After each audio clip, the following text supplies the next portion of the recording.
I'm Rebecca Brand, and today we're making classic apple pie. Even though it's a super easy recipe, it is also the best. You'll need pie crust, sugar, flour, cinnamon, and apples. You can make your pie crust homemade, and I gotta hand it to you, that's great. But that takes me so much time. There's a lot of stress involved with a pie crust because you gotta keep everything really chilled.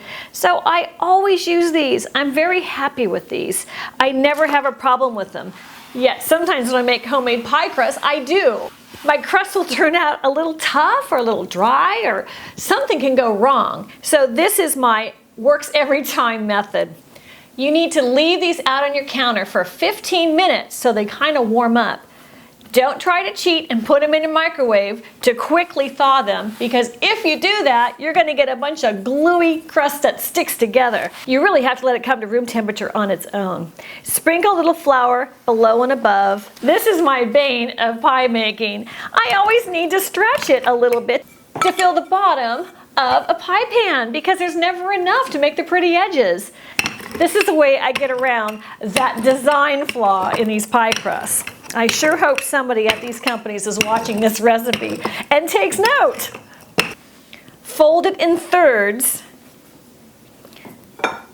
and put it in your shell. And then center it. Push down the edges. And that's about right. It's going to flip out of your pie crust a tiny little bit on all those edges. That's what I'm looking for.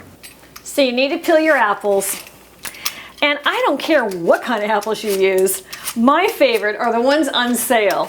These are Honeycrisp. These are on sale. I've always been told to use the Granny Smith apples. And these are great. They're a little more tart. That's fine, but I've made apple pie every which way. And I'm always happy with my apple pies. They say tart ones are better. Well, if they're twice as expensive as the ones on sale, they're not better from my kitchen. I've peeled 9 big apples because I really like a big pie with a ton of fruit in it. I think the fruit's the more healthy part of the pie, and that way I can avoid more of the crust, and it's delicious. That's just my method. This is how I slice an apple for the fastest way to the finish line. I cut down the side, avoiding the core, and I go around that apple. There you go. And so that's what you got left.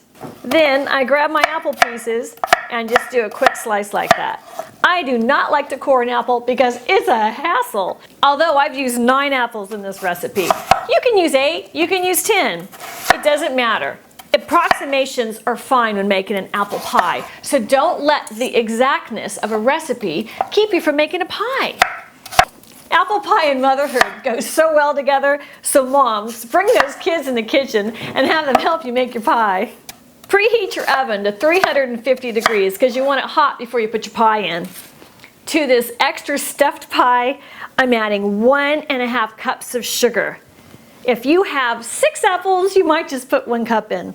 I'm also adding 4 tablespoons of regular flour. 1, 2, 3, 4. And 2 teaspoons cinnamon. 1, 2.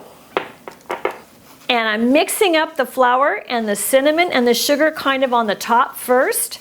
And now I'm going to just kind of gently toss it into my apples like a salad. And you don't have to have it perfectly coated. It's going to bubble and blend in your pie shell. And into the shell it goes. So mount it on top. It's going to be a high pie. And pour your extra goodies on top of those apple slices.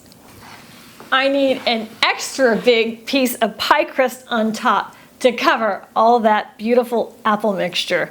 So here we go again. Flour below and flour on top, and give it a couple of strokes. That's it, we're done.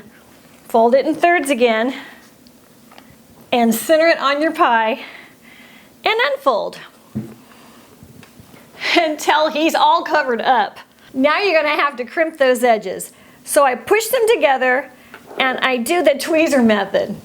I put my thumb in and my little tweezer's coming after them. And that's how you make it fluted on the side. I don't like to waste any of that crust, so when it's extra like this, I will fold it in. Because sometimes you just want to bite a flaky crust with your big, thick, juicy piece of apple. Although it kind of seems like it's 4 inches high, it will definitely cook down. So you need to make your steam holes up the top, because otherwise that pressure from those apples boiling and cooking inside will push out the sides and have it all run out into the oven. To be sure, this pie is going to be messy. So I put some foil on a baking tin, and that's going to go right underneath my pie. And then get Mr. Fatty and stick them on top. Because that pie is so big, it's going to take a lot longer to cook than your regular pie. So in an hour and a half, I check it, but I believe it's going to take an hour and 45 minutes at 350 degrees. This pie is ready. Let's cut our pie. This crust turned out so flaky, and all those apples got cooked down to this. But aren't we glad we put them in?